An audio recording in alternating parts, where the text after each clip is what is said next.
வணக்கம் மேம். வணக்கம். ராஜேஷ் சாரோட இறப்பு உங்களை எவ்வளவு பாதிச்சிருக்கு மேம்? பாதிச்சதுன்னு சொல்றதுக்கே வார்த்தைகள் இல்லம்மா. முதல்ல நம்பவே முடியாத ஒரு விஷயமா இருக்கு. ஒரு நல்ல மனிதர், அது எல்லாருக்குமே சொல்லுவாங்க, இவர் நல்ல மனிதர் நல்ல மனிதர் அப்படின்னு ஒவ்வொருத்தருடைய இழப்புலயும் சொல்லுவாங்க. ஆனா ஃபர்ஸ்ட் படத்துல இருந்து கூட நடிச்சதுனாலயும் சரி, கூட பழகிட்டே இருந்ததுனாலையும் சொல்றேன், ரொம்ப ரொம்ப டிசிப்ளினான மனுஷன், ரொம்ப டிசிப்ளின்.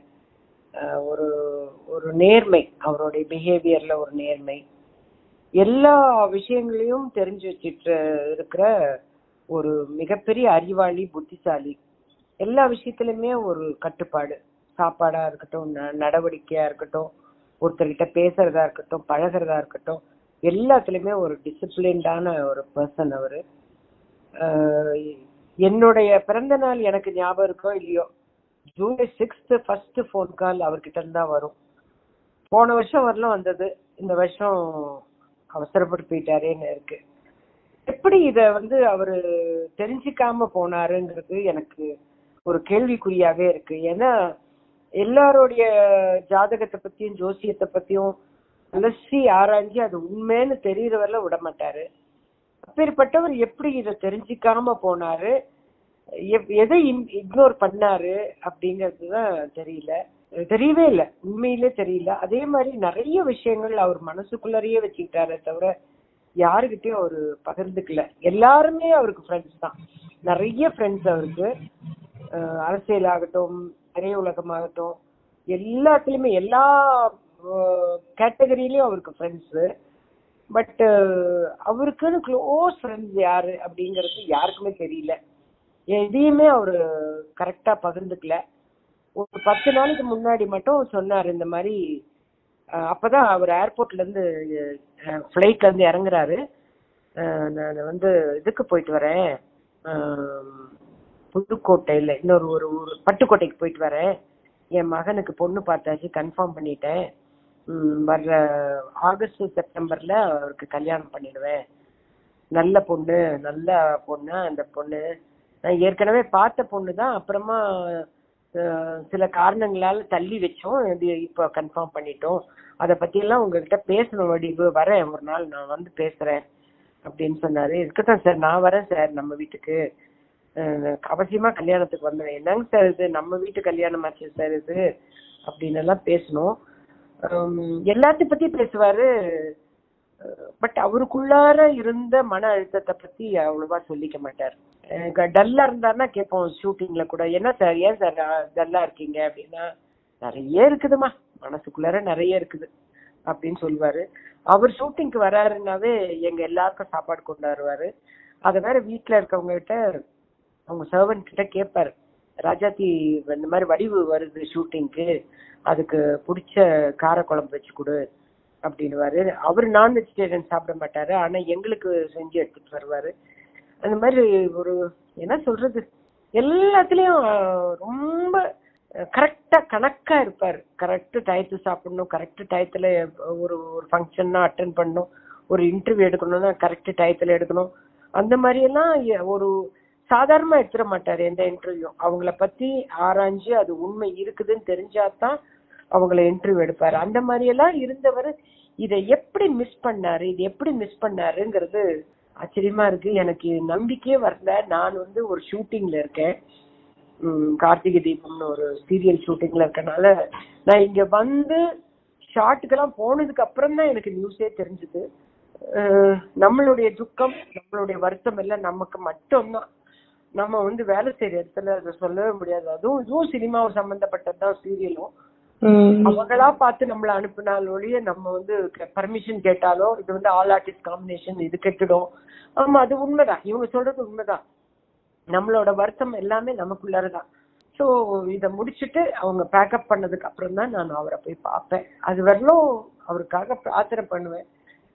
நல்ல மனிதர், நல்ல ஒரு வெல்விஷர், எனக்கு நல்ல ஃப்ரெண்டு, என்னோட முதல் கதாநாயகின்னு ரொம்ப பேசுவாரு.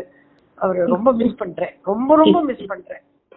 இப்போ ஒரு 3 மாசத்துக்கு முன்னாடி கூட நம்ம இந்தியா கிளிப்ஸ்க்காக நம்ம ஒரு இன்டர்வியூ எடுத்தப்போ அவ்வளோ சந்தோஷமா அந்த 53 தடவை முதல் மரியாதை படத்தை நான் பார்த்தேன் அப்படின்னு அந்த ஒரு டீடைலிங்கும் அவரோட அந்த சினிமா மேல இருக்க காதல் எப்படிப்பட்டது அப்படிங்கறது நம்மளுக்கு தெரிஞ்சது. ஆச்சரியப்படுவாரு. நானும் அவரும் வந்து ரோஜான்னு ஒரு சீரியல்ல நடிச்சோம். அதுல நான் அவருக்கு மாமியார். ஐயோ என்னை விட சின்ன பொண்ணு நீ வந்து மாமியார் சார் சொல்லாதீங்க சார், அப்புறம் எனக்கு குழப்பே இல்லாம போயிடும், பரவாயில்ல சார் என்னை அத்தைன்னே கூப்பிடுங்க. அத்தையா எப்படி கூப்பிடுறது அப்படின்னு எல்லாம் இது பண்ணிட்டு நான் நடிக்கிறத ஆச்சரியப்பட்டு பாப்பாரு. எப்படி மனப்பாடம் பண்ண முடியுது, எப்படி அப்படி ஞாபகமா பேசுறீங்க அப்படின்னு. அவரு எனக்கு சர்வ் பண்ணி இட்லி வச்சு அவங்க வீட்லயே சாப்பாடு சாப்பிட்டோம் அன்னைக்கு. நம்ம இன்டர்வியூக்காக தான். அவரு இல்லைன்னாலும் நான் இன்டர்வியூக்கு போலனாலும் சாப்பிடாம விட மாட்டாரு. அது வேற விஷயம். அவங்க வீட்டுக்கு போயிட்டா சாப்பிட வச்சுதான் என்ன அனுப்புவாரு. அதுவும் நான் வர்றேன்னா எனக்கு பிடிச்சது மாதிரி செய்ய சொல்லுவாரு. அன்னைக்கும் அந்த மாதிரிதான் இட்லி எல்லாம் வச்சு வெள்ளித்தட்டுல சாப்பிடு அப்படின்னு எல்லாம் சொல்லி ரொம்ப ரொம்ப வெல்விஷர்மா. அவரு பயங்கரமான வெல்விஷர். நல்ல ஒரு டிசிப்ளினான ஒரு பர்சன். அதாவது பொம்பளைங்க அப்படின்னா ரொம்ப மரியாதை கொடுப்பாரு. அது எந்த வயசா இருந்தாலும் சரி, அது சின்ன குழந்தையா இருந்தாலும் பெரியவங்களா இருந்தாலும் அவருக்கு ஈக்குவல் வயசுல இருந்தாலும் சரி, எல்லாரும் அந்த பெண்கள் அப்படின்னாவே ஒரு மரியாதை கொடுப்பாரு. அவங்க எல்லாம் பாவப்பட்டவங்க, பாவம் மனசுக்குள்ளாரையே வச்சுட்டு கஷ்டப்படுறவங்க அவங்க அப்படின்னு சொல்லக்கூடிய ஒரு நல்ல மனுஷம்மா. என்னத்த சொல்றது, எப்படி இதை தெரிஞ்சுக்காம போயிட்டாரு, எப்படி இதை தெரிஞ்சுக்கிட்டா அவர் ஜாக்கிரதையா இருந்திருப்பாருங்கிறது தான். அவருக்கு கணிச்சு சொன்னவங்க எல்லாம் கூட அவரு ஒரு 2 வருஷத்துக்கு முன்னாடி சர்ஜரி பண்ணும்போது கூட, பைபாஸ் சர்ஜரி பண்ணும்போது கூட என்ன ஏதுன்னா ஆராய்ச்சி பண்ண மனுஷன் எப்படி இத மிஸ் பண்ணாருன்னு தெரியல. அவர்கிட்ட நீங்க பார்த்து பாராட்டக்கூடிய ஒரு விஷயம் அப்படின்னா இந்த நேரத்துல பகிர்ந்துக்க கூடிய ஒரு விஷயம் பண்ண முடியுமா மேம்? அவருடைய டிசிப்ளின் தான்மா. அதாவது அவர் வந்து கஷ்டப்பட்டு வந்து ஃபேமிலிக்காக, ஏன்னா நான் வந்து கன்னிப்பருவத்திலே முடிஞ்ச கையோட அவங்க வீட்டுக்கு போயிருக்கேன். அப்போ வந்து அவங்க KK நகர்ல பிளாட்ல இருந்தாங்க. ஒரு ரூம்ல அண்ணன் தம்பிங்க படுத்துப்பாங்க, இன்னொரு ரூம்ல அப்பா அம்மா தங்கச்சி. அதே மாதிரி அவங்க தங்கச்சி மேல ரொம்ப பிரியம் அவருக்கு. அத வந்து கோலாகலமா அவங்க தங்கச்சி கல்யாணத்தை பண்ணாரு. அவரோட வீடு கிரகப்பிரவேசத்தை அவ்வளோ நல்லா பண்ணாரு. இந்த இடத்துல இப்படி வரணும், இப்படி வாழணும், இப்படி வீடு கட்டணும்னு பிளான் பண்ணி வாழ்க்கையை நகர்த்தி கொண்டு போனவர். டிசிப்ளின், நான் திரும்ப சொல்றேன், அவர் ரொம்ப டிசிப்ளினான பர்சன். அந்த டிசிப்ளின் எனக்கு ரொம்ப பிடிக்கும். மற்றவங்க கிட்ட எல்லார்கிட்டயுமே அன்பா பழகுவார். அவருக்கும் கோவம் வரும், கோவம் வராமலாம் இல்ல. அந்த கோவத்தையே அப்படி காட்டினா அவ்வளவுதான் அவனுக்கு மூளை, அவனை கோச்சிட்டு நான் என்ன பண்றது அப்படிங்கிற மாதிரி அதை ஈஸியா எடுத்துட்டு போவாரு. நான் பார்த்து வியந்தது எல்லாம் வந்து அவங்க வீட்டுல ஒர்க் பண்ற எல்லாருக்கும் வந்து அவர் ஒரு பிசினஸ் பண்ணார், ரியல் எஸ்டேட் பிசினஸ் பண்ணி லாபம் வந்ததை எல்லாருக்கும் பிரிச்சு கொடுத்தாரு. அது வந்து ஆச்சரியமான விஷயமா இருந்தது. அவருடைய லாபத்தை அவங்க கூட வேலை செஞ்சவங்களுக்கு எல்லாருக்கும் பிரிச்சு கொடுத்தாரு. பெரிய விஷயம். அது எல்லாருக்குமே வராது. ஏதோ நம்மளும் செஞ்சோம்னா ஏதோ ஒண்ணு செய்வோமே தவிர அப்படியெல்லாம் பெரிய மனசு வராது. அவருக்கு எம்ஜிஆர் சார் ரொம்ப பிடிக்கும், சிவாஜி சார் ரொம்ப பிடிக்கும், கமல் சார் மேல மிகப்பெரிய மதிப்பு அவருக்கு, மிகப்பெரிய மரியாதை அவருக்கு. அதெல்லாம் பேசுவார் இல்லையா, அதனால எனக்கு இதெல்லாம் பார்க்கும்போது அவர் மேல எனக்கு ஒரு தனி மரியாதைங்கிறத விட பாசம். பாவமா இருக்க எனக்கு பாவமா தெரிவாரு எப்பவுமே.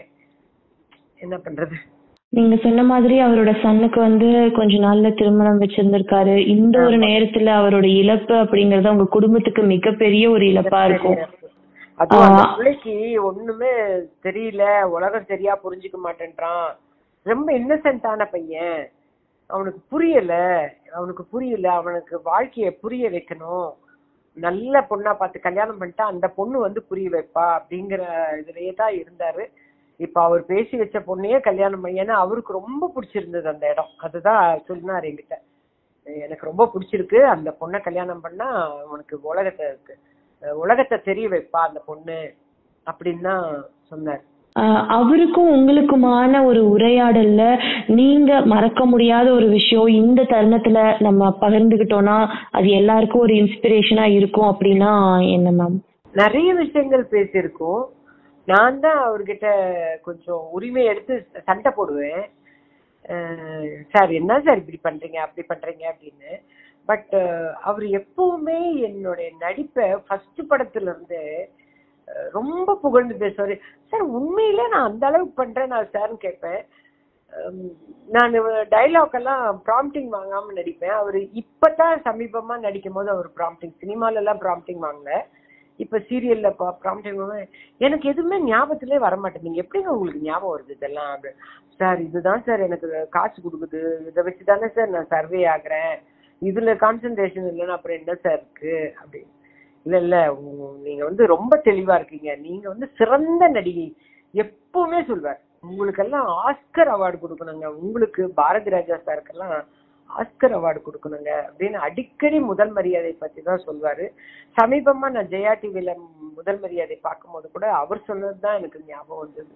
அடிக்கடி என்ன மனசார நம்மளை பாராட்டுறவங்களையும் ஒரு வாய் வார்த்தைக்கு பாராட்டுறதும் நமக்கு தெரியும் இல்லைங்களா?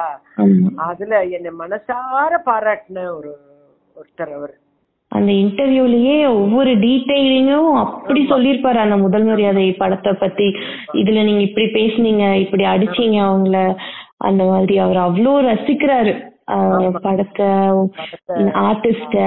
அவருக்கு சிவாஜி சார்னா ரொம்ப பிடிக்கும்.